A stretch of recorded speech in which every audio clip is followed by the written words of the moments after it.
বৰপেটাত নিৰ্বাচন আয়োগৰ বিষয়াৰ নাভূত নাস্ৰুত কাণ্ড বৰ্ষীয়ান ৰাজনীতিবিদক ৰাজপথত থিয় কৰাই ৰাখিলে আধা ঘণ্টাতকৈও অধিক সময়।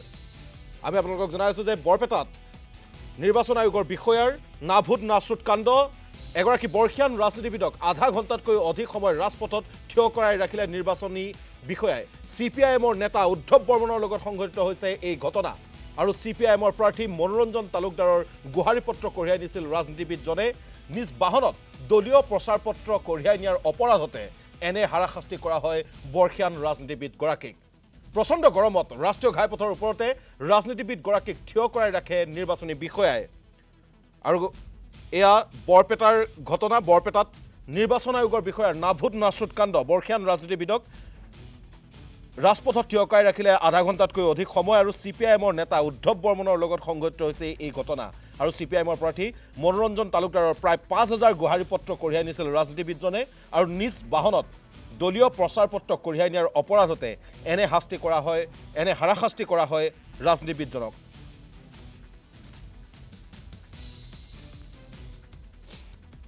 আমি আজি গুৱাহাটীৰ পৰা ফুৰিবলৈ আহি আছোঁ পাৰ্টি অফিচলৈ। এটা কথা হ'ল যে আমি আমাৰ গাড়ীত পাৰ্টিৰ প্ৰচাৰ পত্ৰ আৰু আমাৰ যিটো চিম্বল পাৰ্টি চিম্বল এইখিনি লৈ আহিছিলোঁ। আগতে আমাৰ ইয়াতে বৰপেটা বিধানসভা সমষ্টিৰ ইটাখোলা বুলি জেগা এখন আছে। পাকা বেতবাৰী সমষ্টিটো হৈছে পাকা বেতবাৰী। এতিয়া এই সমষ্টিত ইটাখোলা নামে জেগাখনত আমাক ইণ্টাৰচেপ্ট কৰিলে পুলিচে অথৰিটি ইলেকশ্যন কমিশ্যনৰ পৰা। আমি তেওঁলোকক ক'লোঁ যে আমাৰ ইয়াতে বিশেষ একোটো নাই, খালি প্ৰচাৰ পত্ৰ কেইখন আছে আৰু চিম্বল এটা নাই। কিন্তু তেওঁলোকৰ স্থিতিটো হৈছে যে কোনো প্ৰচাৰ পত্ৰ দিব নোৱাৰে, এনেধৰণৰ কথা পাতে। আৰু তাৰ ফলত প্ৰায় আমি আধা ঘণ্টাতকৈ বেছি ইয়াতে আমি ৰৈ থাকিব লগা হ'ল।